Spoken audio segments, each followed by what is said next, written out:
Man ir arī zināmas hipotēzes par to, kāpēc tas viss un tik strauji svētdienas vakarā noteikti neiztur kritiku. Tas, ka pēkšņi kāds ir devis atbildi, tagad nevienu neinformējot, Twitterī atlaiž ministru.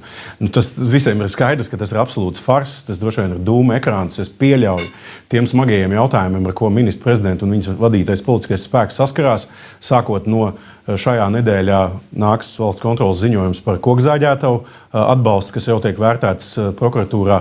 Ir milzīgs skandāls ap IT iepirkumiem un vispār mūsu IT sistēmu darbību. Ir pamatot jautājumi arī par mūsu veselības sistēmas darbību, kad cilvēkiem 5 stundas ir jāstāv, lai bezmaksas vēžu skrīningu saņemtu. Saprotiet, ka to jautājumu ir tik daudz, ka ir ārkārtīgi izdevīgi apstākļos, kad koalīcijas lielākajiem saimā, lielākajiem partneriem krīt politiskie reitingi, izspēlēt šādu politisku dūmu ekrānu un pārkāpjot visas iespējamās sarkanās līnijas, kas ir mūsu ietekme uz mūsu nacionālo drošību.